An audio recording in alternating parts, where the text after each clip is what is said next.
Welcome back to the Dynamic Lifestyle Podcast, everyone. We have our amazing guest here, Simon Lovell. Simon, how you doing today? I'm great. How are you guys? We're doing well. It's the weather's getting better over here in LA, and you're over in beautiful La Jolla, so It's no exactly the complaints. same. It's shining bright today, which is better than the recently when we had two floods. Apparently, it's been worse in like 20 years. So this whole area right here was completely flooded. So Absolutely. So Simon, we like getting our podcast started just to give our audience an idea of who the guest is. So if you want to go ahead and tell us who Simon is and what your story is, that'd be great. So basically, I run a company called Fitpreneur. So I coach and mentor personal trainers, nutrition experts, health professionals to grow their business. And my story started. Well, we all have our turning points, but for me, I was a bullied, kind of overweight teenager, and then my life changed when I became a trainer. But at the same time as I was a trainer, in fact, I had kind of two lives. I was a trainer by day, but at the weekends I was partying, I was a DJ. And I was kind of self-sabotaging. So I was having kind of two lives. I was taking drugs, I was gambling, I had $50,000 worth of debt. So I kind of had the game face, everything's great, got a great body, but truly I was just living two different lives. And it was one, telling time at Christmas where, I was meant to be around my sister's house at Christmas Day, and I ended up sleeping all through Christmas dinner. And I just reached that point in my life where I was like, there was this massive calling of to do more and be someone different. So I packed up, moved my stuff up country, and started a new life, and started to invest in myself and grow and hire mentors, and really went on a 3-year immersion into my own self-development and growth, to actually find out like what was going on with me. And then grew the company, and now really helping trainers not just grow their businesses with leads and generating more revenue, but really like tapping into finding that true, authentic person and aligning with your business properly. Awesome. Wow. So I just want to add to that. So that was pretty much your lowest point in life when you were just kind of just going through the motions. You said that you were over $50,000 of debt. You were gambling, just doing all these other type of things. That was pretty much your lowest point. I think probably at school being bullied was probably my lowest point. Getting to that point where you were just kind of punched and kicked in the face, and that was a pretty low point. So I think just multiple low points just compounding on themselves to then just want to, and I think that's why a lot of people become trainers or get fit. It's like you don't want to be bullied. You just want to be confident and be respected, So it was the same for me, just going through that transition. So when exactly was that turning point where you were just like, enough is enough with the bullying. I just have to change things. When was that turning point, and how did you kind of just change everything from there?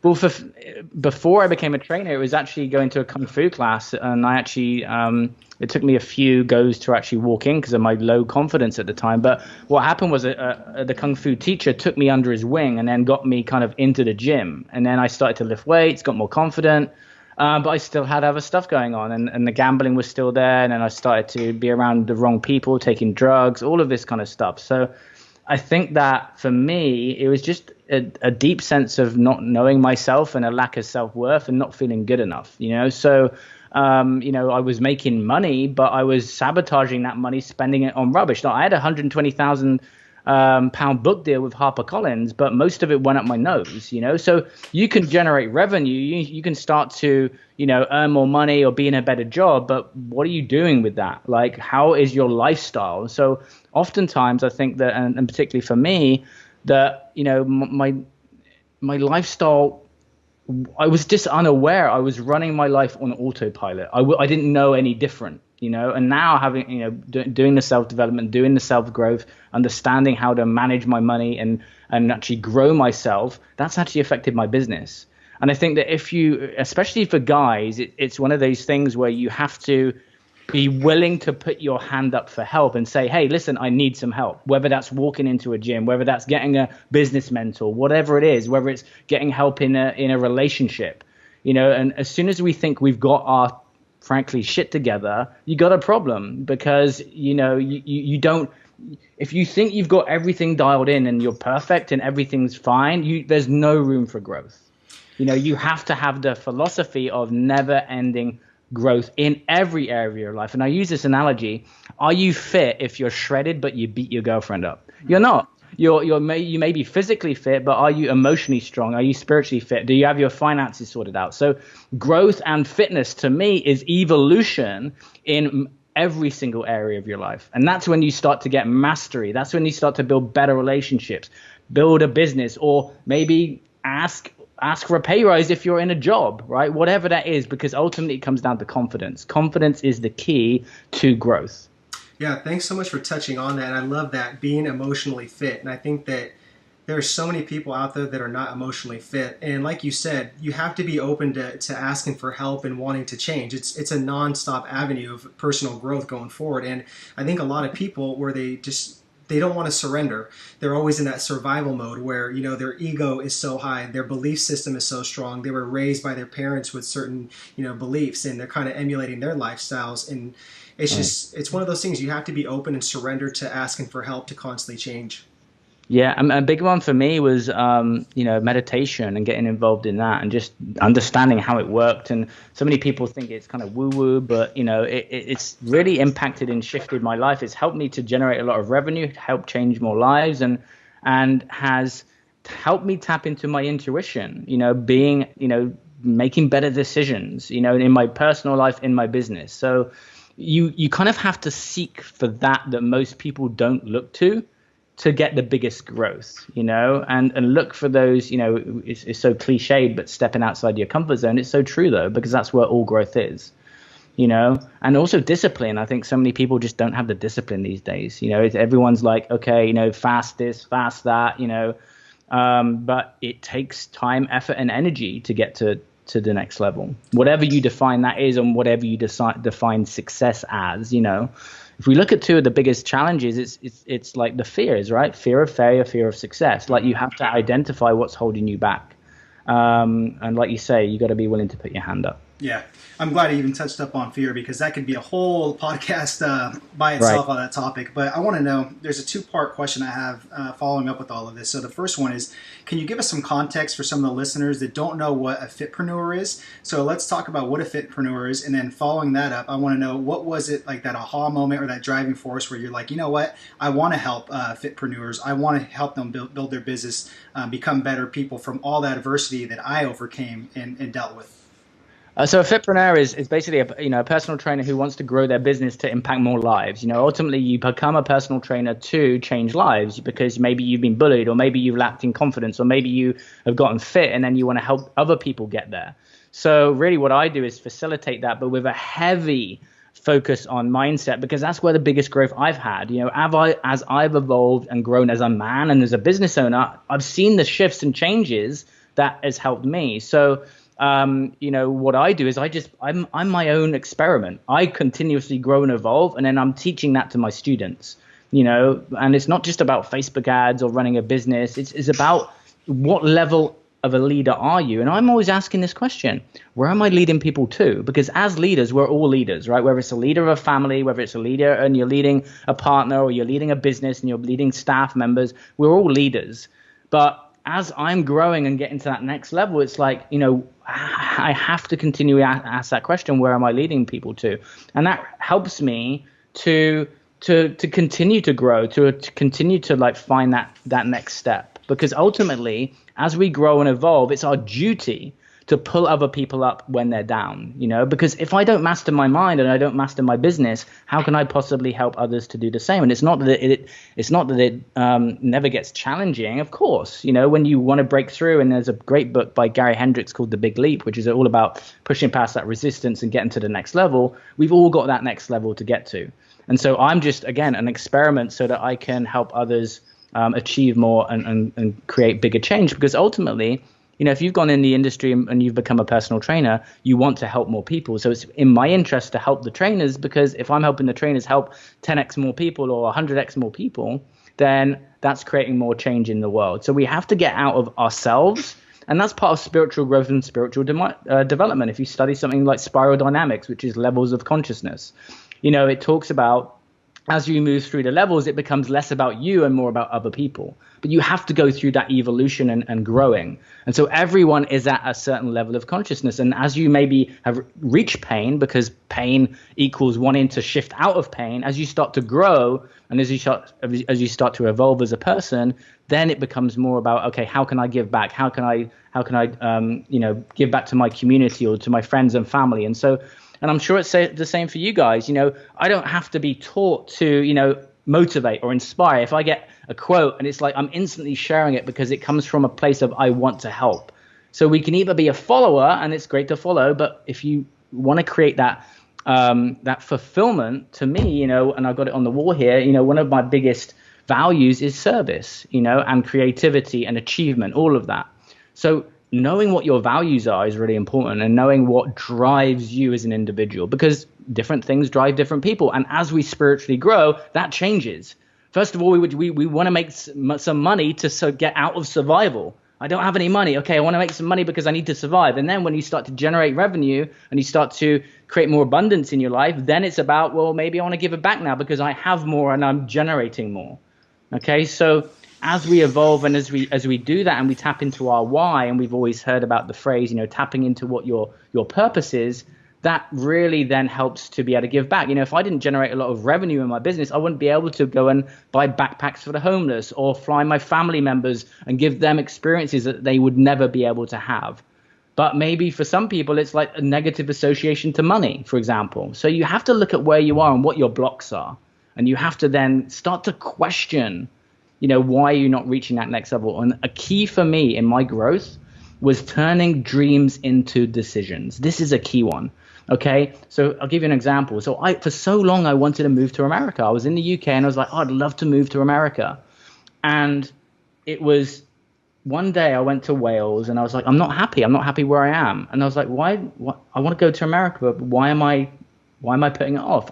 And I had the awareness to go, it was just a couple of crazy thoughts that were stopping me. Oh, it's going to make, how much would it cost? I wouldn't be able to get a visa. I'm going to have to drive on the other side of the road. I don't want to do that, blah, blah, blah. All these stories. So stories stop the next level of growth. And so what I did was, in that moment, I went, this is my dream. This is what I wanted to do. And now I'm going to flip it and make it a decision. I am moving to America. It's not I want to, it's I am. And as soon as you switch a dream into a decision, then you start to be able to backtrack and go, what do I need to do now to take the next step? So I started to contact lawyers. I started to find out what type of visa would I need. And of course, I had roadblocks that stopped me along the way, but I pushed through them. So just making that distinction that you're turning the dreams into decisions is key. And in Think and Grow Rich, he talks about it, intensity of desire. That's what gets us to where we want to be.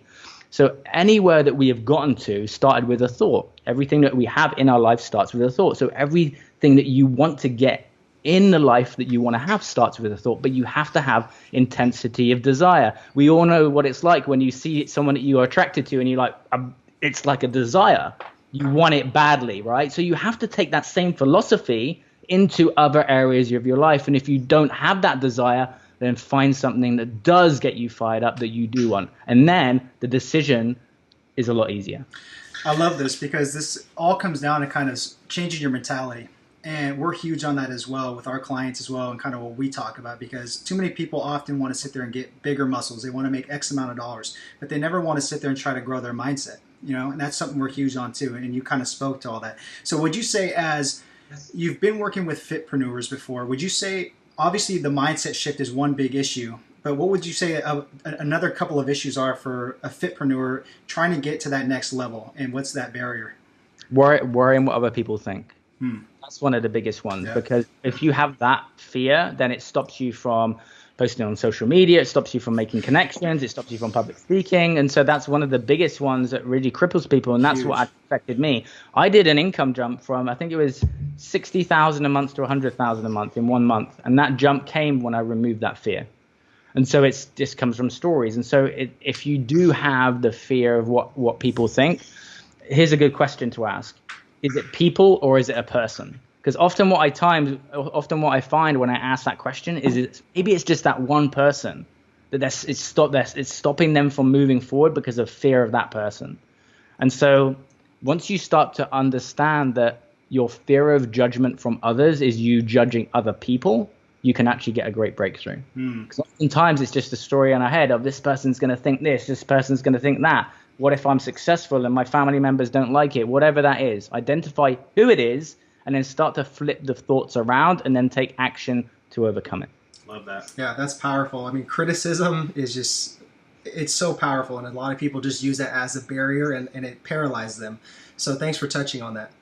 And it's also just what it stems to is the little boy or the little child inside, which is just scared, you know? So you can put on great physical strength and muscles and look great, but truth be told, there's a little boy and a little girl in all of us, you know? And I mean, the masculine, feminine is a whole another topic, and maybe we could talk about that another one. But another thing is certainty too. You've got to have a level of certainty and confidence in what you do, because that really stems to all areas of your life. And people can tap into it if they don't have it. But again, you've got to start to associate that your brain and your mind is your biggest asset. Exactly. You know, that you can't create.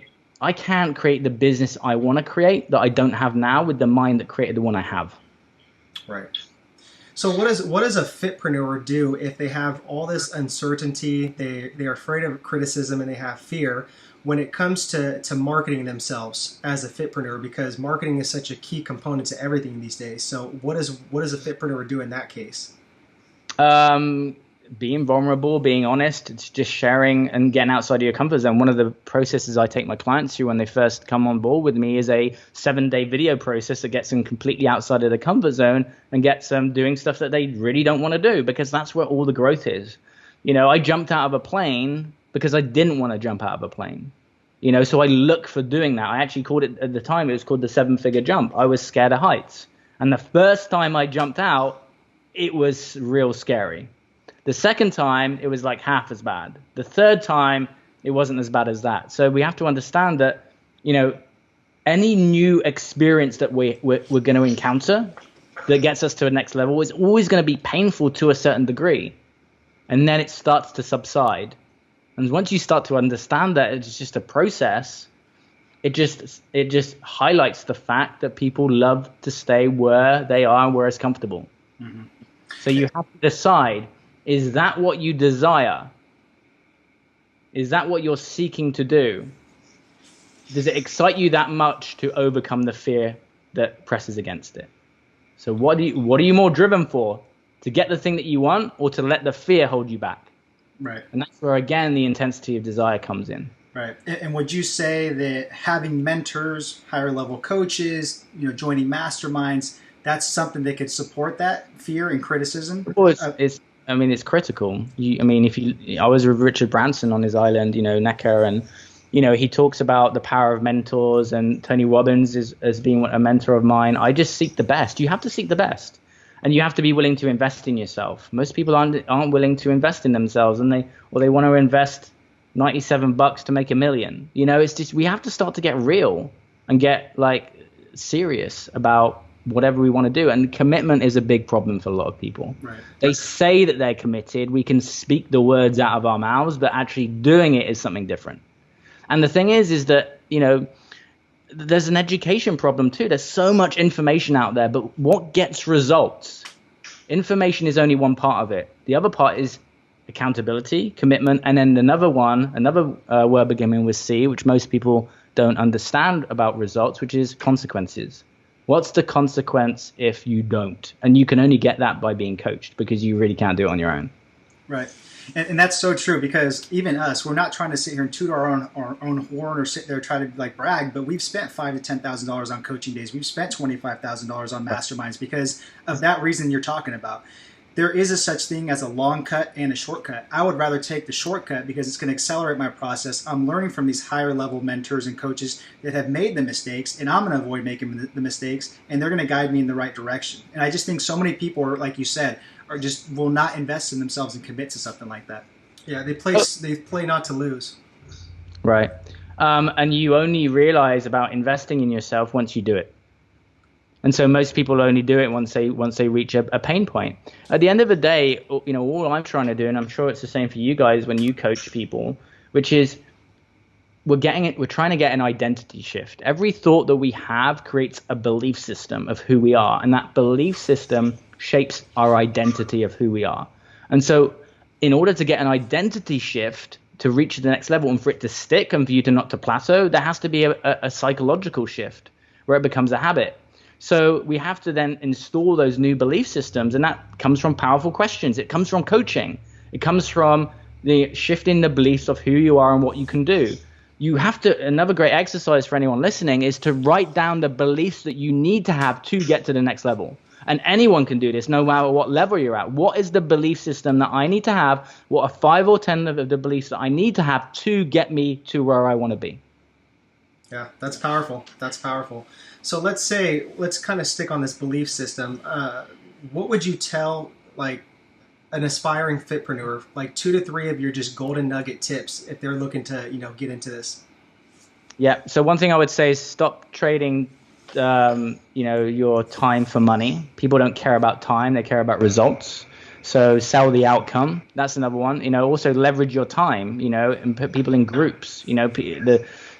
So many trainers are caught up in doing one-to-one training, but it's not scalable. If you want to scale a fitness business to the next level, you have to think like a business owner. You have to think about building a team. It's not that that one-to-one training doesn't work. Of course it does. But if you want to grow to a certain level, you're going to need to hire other trainers. You're going to need to put people into a group environment so you can leverage your time, because time is your biggest asset. And so often what happens is people get caught in the time trap. So they want to make a certain amount of money, but in order to do that, they have to work a certain amount of hours. And as they start working more hours, it removes themselves from the very thing that they want, which is freedom. So you get caught in a trap that you can't win. I want to make more money because I want to have freedom to do the things that I want to do. But in order to get more freedom, I have to spend more hours doing it. And so I would rather have my free time instead of the revenue. So it's an understanding of how business works. And so if you get caught up in being the hobbyist, which is most people are just a paid hobbyist as a trainer, you have to shift into thinking like the business owner, which means that hiring a team, which means removing the belief that you doing everything on your own is the right thing to do. Because in the quote that Richard Branson gave me again, which is the reason I've become so successful is that I've found people who are better than me. Once you start to get into the mindset of how can I outsource this and find someone else to help grow this for me, that's when you can start to build an enterprise instead of having and being a business owner. It's very different from being a business owner to an entrepreneur. All right. Very well said. Thanks for sharing that, Simon.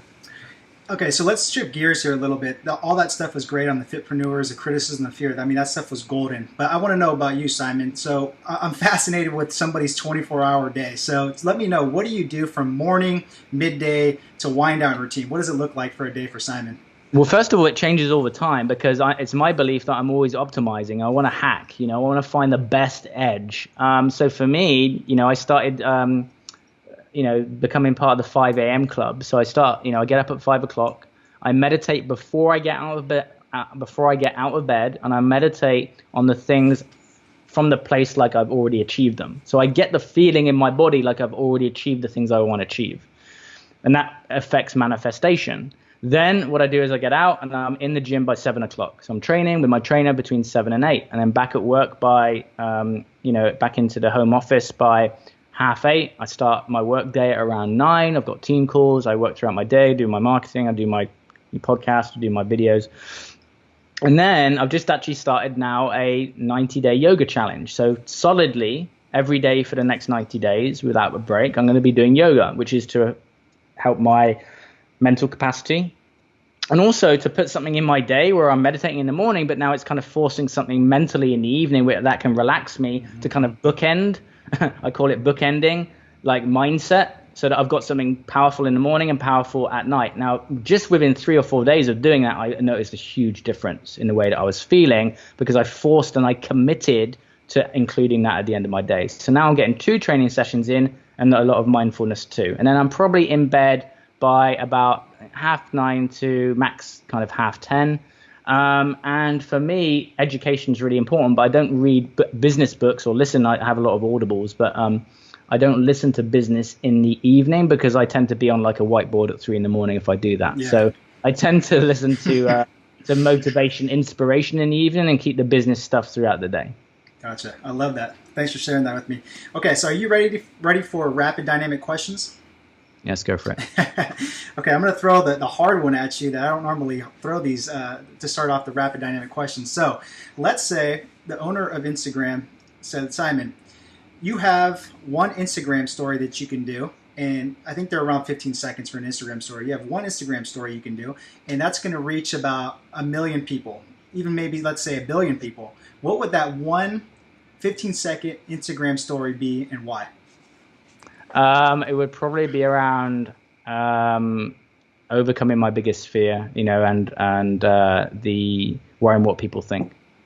So, I'd just provide some inspiration, motivation in 15 seconds. Well, that's short. I'd have to speak fast. I speak fast anyway, but that would be quick. And I would include Buddha, my puppy. So my puppy is called Buddha. So. Gotcha. What is Simon's why?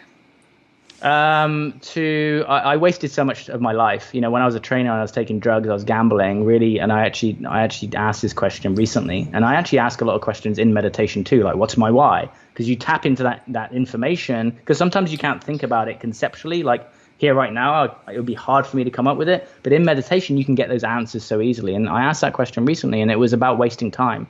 I wasted so much of my life, and now it's hugely beneficial when I'm inspiring like a 22-year-old to grow their business and get the fast track. You talk about fast track. So for me, it's about fast tracking people and not wasting time. Gotcha.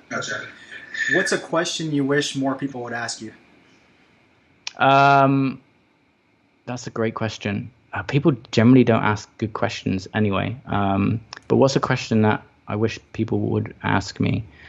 What would be my next best step? Like the next thing that I could do now. I always say, if you learn information and, people are listening to this, take the information and write down an action list of things that you go do straight away. For example, if someone recommends an audiobook to me, I'm not ordering it like tomorrow. It's done in the moment if I want to order it. So take the opportunity and the stimulant of when you learn something and you feel something in your body of like, wow, that was really cool. Okay, then write down the action step that you're going to implement from the information that you learn.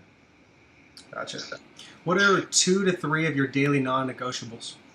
Meditation, training, and time with the pup.